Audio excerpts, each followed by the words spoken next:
jours dorés où je voyais le monde entier dans une goutte de rosée où sont les jours tout longs, les jours tout bleus, tout merveilleux de mon enfance. Ouais. Le temps fini, le temps parti du paradis qu'était le printemps de ma vie. Je vais sur les chemins de la vie avec au cœur. Dans les années 1950, Ferney comptait à peine 1000 habitants. La Seconde Guerre mondiale ne s'était achevée que 5 ans plus tôt. On vivait encore dans ce souvenir récent et les dates commémoratives du 11 novembre 1918 comme du 8 mai 1945 étaient l'occasion de défilés auxquels participaient les enfants des 3 écoles, la fanfare de Ferney et d'autres corps de musique venus de Suisse, la Lyre ou l'Ondine, en particulier à l'occasion du 8 mai, qui n'était d'ailleurs pas célébré à cette date précise, mais le dimanche le plus proche. Le 11 novembre, lui, était jour férié. De nombreux poilus de la Grande Guerre étaient encore vivants, certains étaient nés avec le siècle. On leur vouait respect et reconnaissance comme on vouait, et plus encore reconnaissance et respect à ceux dont les noms avaient été gravés sur le monument aux morts au bout de l'avenue de l'Amérique qui était alors largement ombragée par 2 rangées de marronniers. En quelque sorte, le 11 novembre était la fête des vieux, le 8 mai, celle des jeunes. En rang et au pas cadencé, les écoliers défilaient à la suite de leurs aînés. Selon la tenue, le béret ou l'uniforme, on reconnaissait les enfants, garçons et filles, de l'école publique, les filles de l'orphelinat Saint-Vincent et les garçons de l'orphelinat Saint-Pierre. C'est que la guerre avait laissé beaucoup d'orphelins et aussi passablement d'enfants dont les parents avaient été bousculés par la violence ou la misère au point de devoir les abandonner.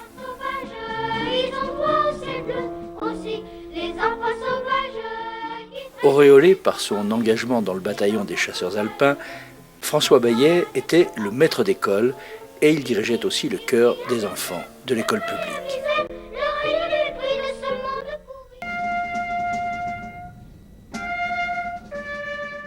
Il y avait aussi le premier maire de l'après-guerre, Albert Éclair, apparenté à la famille des Potiers et qui possédait le service privé de distribution des eaux.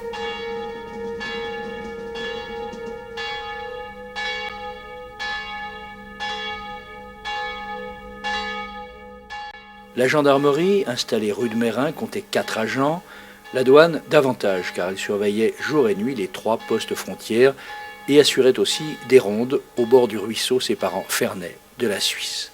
Et voici Alfred Berthet, maître Berthet, dont l'étude était installée dans l'ancienne maison de l'architecte de Voltaire, Léonard Racle. Au centre du village, les paysans de Ferney, Magny et Moins, une bonne vingtaine, apportaient leur lait à la fruitière, qui en revendrait une petite partie aux clients locaux et expédiait le reste aux laiteries réunies à Genève. Et puis voici mon père, Maurice Descottes, portant dans son panier les plus belles pommes de son verger.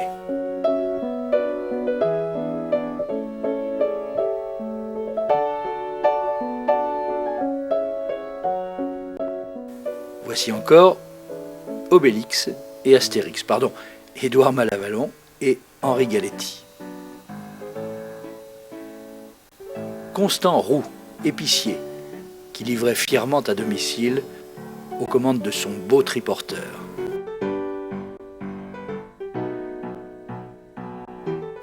Adèle Raffaud, dont la famille vendait carburant et combustible dans une maison aujourd'hui disparue entre la pharmacie et la caisse d'épargne. Fernand Touvenel, chauffeur et exploitant de taxi, grand chasseur, grand champignonneur aussi. François Saint-Genis, le facteur. Et l'adjudant Robez, conversant avec Élise Machard.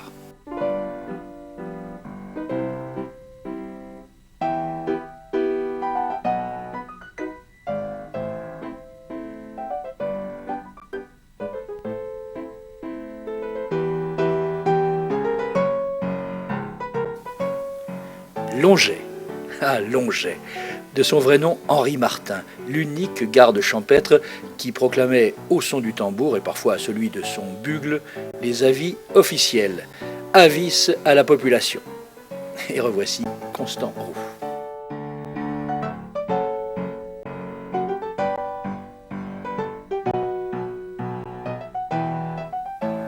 Louis Duprat, le boucher installé à l'emplacement de l'actuel restaurant chinois dans la Grand Rue.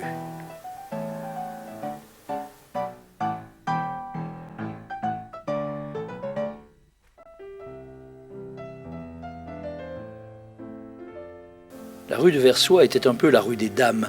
Ici, Madame Tournier et Madame Groyet, mais aussi Marie Raffo, la Marie du Port, que son Marius avait rencontrée à Marseille où il s'était exilé pour devenir marin. Image de la vie, image du bonheur. Quand au sommet du jour, le soleil dans sa force, fier et bombant le torse, fait rouler son tambour. Ou quand le soir descend, posant sur la ville, ses douces mains tranquilles dans mon ravissement. Je pense à ce bonheur dont nous rêvons sans cesse, mais la vieille sagesse me dit avec douceur: le bonheur est chose légère que toujours notre cœur poursuit, mais en vain comme la chimère. On croit le saisir, il s'enfuit. Il n'est rien qu'une ombre fugace, un instant, un rayon furtif, un oiseau merveilleux qui passe, ravissant mais jamais captif. Le bonheur est chose légère, il est là comme un feu brillant, mais peut-on saisir la lumière, l'éclair, le feu, l'ombre ou le vent?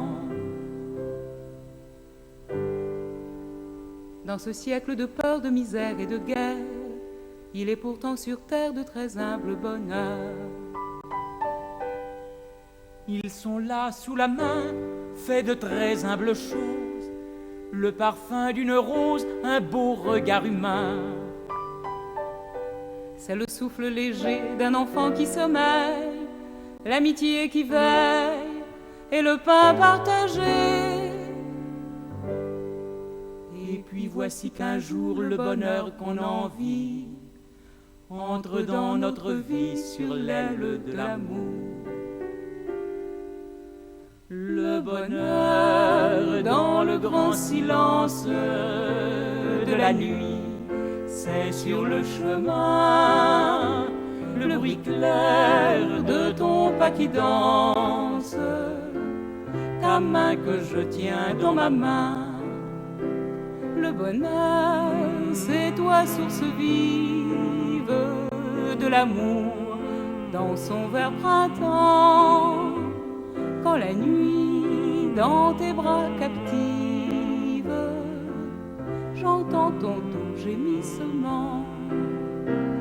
Le bonheur, c'est de croire encore, amant, que nous verrons un jour resplendir l'éternelle aurore qui sait d'un immortel amour.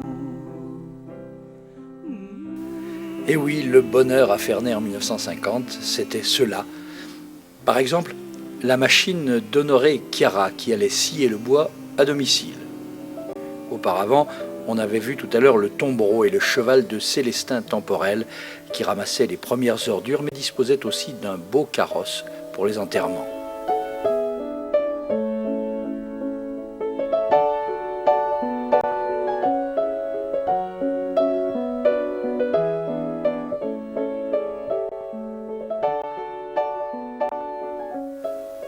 Et puis, il y a d'ailleurs toujours le jeu. Que dire le jeu? L'art de la boule lyonnaise à ne pas confondre avec la pétanque. Sur le clos, qui n'a pratiquement pas changé, on y admirait les exploits des Pusterla, Raffo, Desbiol, Robert, Pochet. La boule lyonnaise, étonnant mélange de force physique, de finesse esthétique et de calcul stratégique. Un sport finalement réservé aux hommes, non par un quelconque machisme, mais parce que les boules, à la différence de celles de pétanque, sont lourdes et qu'il faut tirer très loin.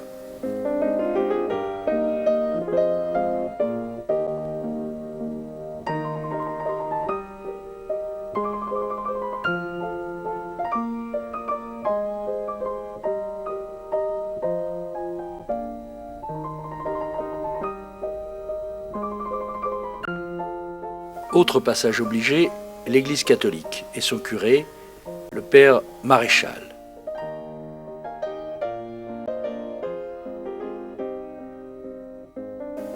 Ce dimanche-là, on baptise Gérard Duty, frère aîné de l'actuel maire de Ferney. L'après-midi, rendez-vous au stade.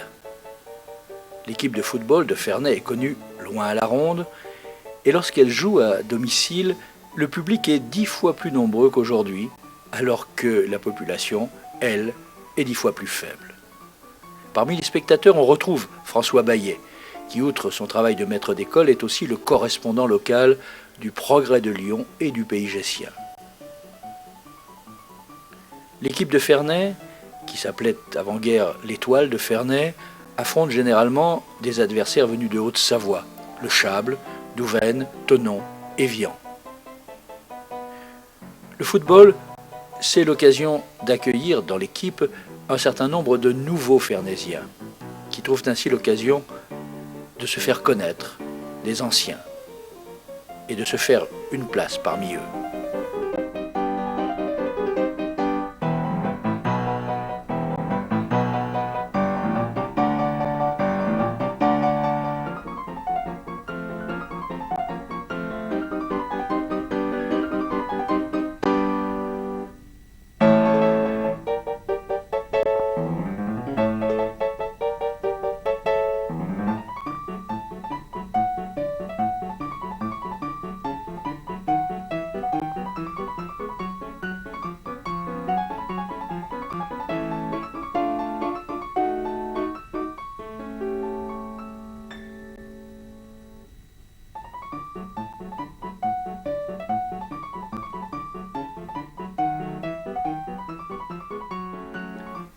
Les deux mi-temps officiels sont généralement corrects, mais la troisième, celle qui se joue au bord du terrain, peut parfois virer à la castagne ou alors à la franche rigolade.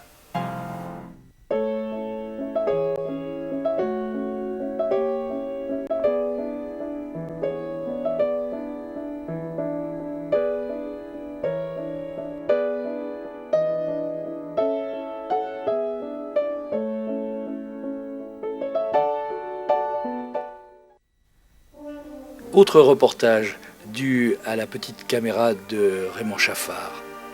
Ce jour-là, la fanfare de Ferney est en déplacement à Saint-Genis, où se déroule le festival des musiques du Pays de Gex.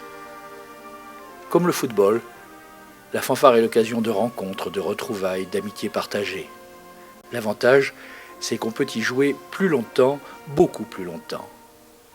La preuve, c'est que ces images, initialement muettes, ont été sonorisées grâce à un enregistrement réalisé près de 50 ans plus tard et que quelques-uns de ceux qu'on voit sur le film étaient encore présents lors de l'enregistrement sonore.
Le tour du Ferney des années 50 ne serait pas complet sans un détour du côté des Marmousets.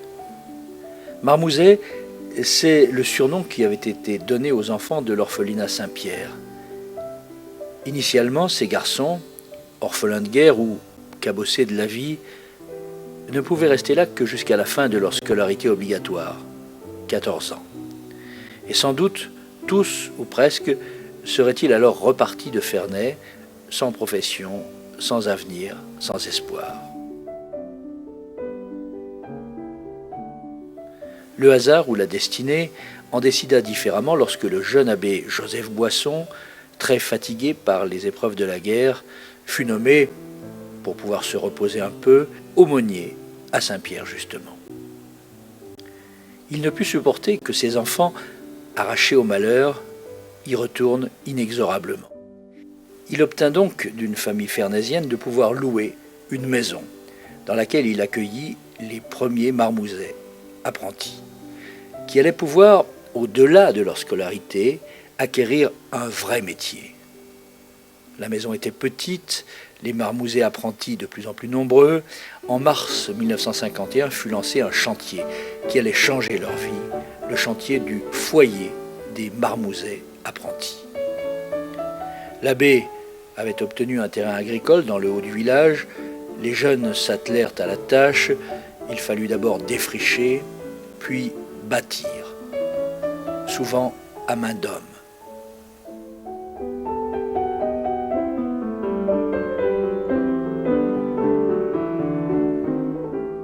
Le bâtiment sortit de terre. À l'époque, il allait être le plus grand, le plus imposant de Ferney. Outre les dortoirs, la cuisine, les ateliers, les salles de réunion, il comporterait une salle de cinéma où les jeunes fernésiens de mon âge découvriraient tous les samedis soirs les films de l'époque, sonores, mais encore en noir et blanc.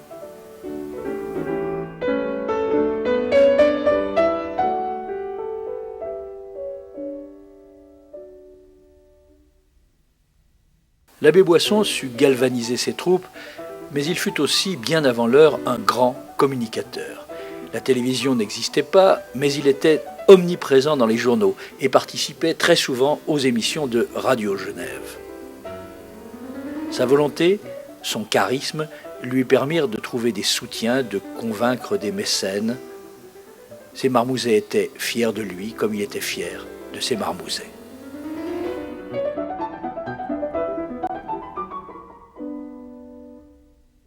L'inauguration du foyer des marmousets apprentis eut lieu les samedis 9 et dimanche 10 août 1952. Ce jour-là, après une messe solennelle, c'est la fanfare d'infanterie de la garde républicaine qui emmena les milliers de Fernésiens, de Genevois, de Gessiens jusqu'au parc des Marmousets où, au pied du bâtiment tout neuf dominant le village, les attendait une grande kermesse et un grand spectacle.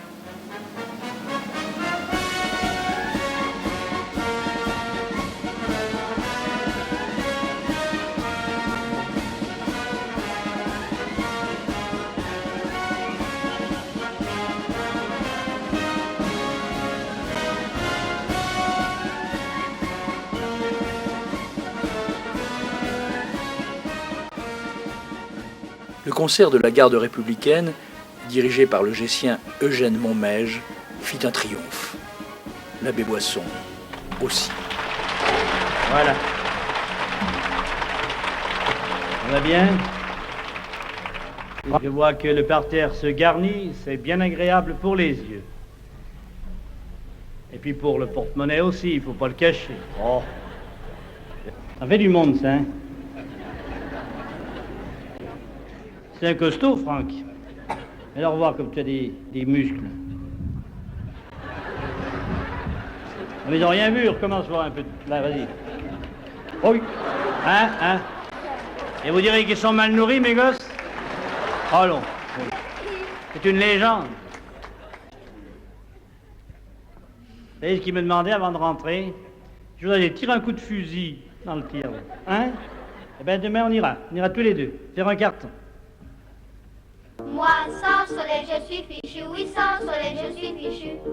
Mais quand il est là, je m'en vais sur les chemins qu'en fait, oui, quand il est là, je m'en vais, cœur en joie, la la la la la la la la la la la la la la la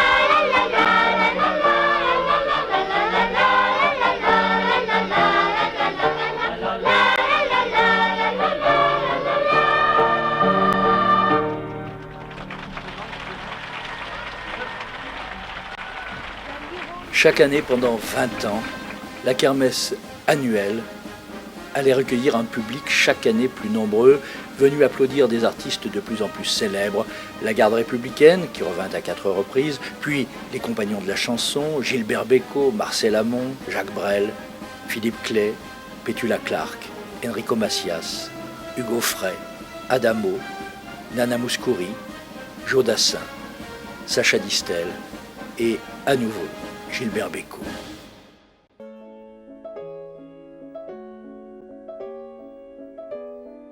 Moins connus que ceux de la garde républicaine, les musiciens fernésiens n'auraient raté sous aucun prétexte leur excursion annuelle. Personne, ou presque, ne possédait alors de voiture, les sorties étaient rares, et personne, hormis les écoliers, ne parlait de vacances. En 1952, ce furent Thonon, Évian, le Pas de Morgin, Champéry et le Tour du Lac Léman. Je broyais du blanc et du noir. J'ai fouillé dans ce tiroir, parmi nos souvenirs glacés dans ces vieux miroirs arrêtés.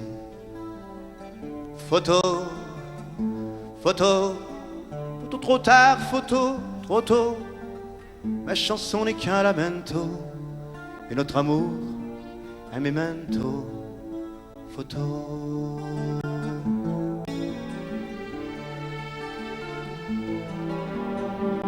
J'ai relu les pages fanées de notre roman mitraillé. J'ai rebu en instantané notre passé recomposé. Et saoulé par le white and black, j'ai revu la nuit en flashback. Prenant tes clics et tes claques, tu m'as laissé à mon Kodak. Photo, photo, photo trop tard, photo trop tôt.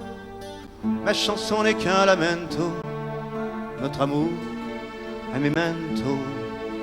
Photo.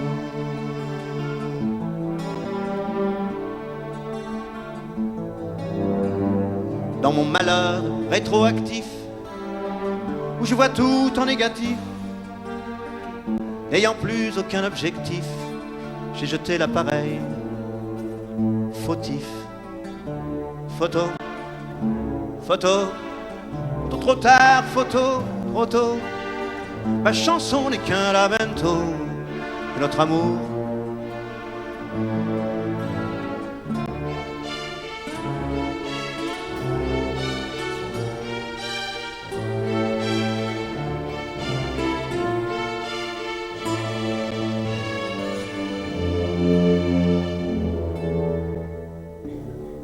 On sera jamais vieux.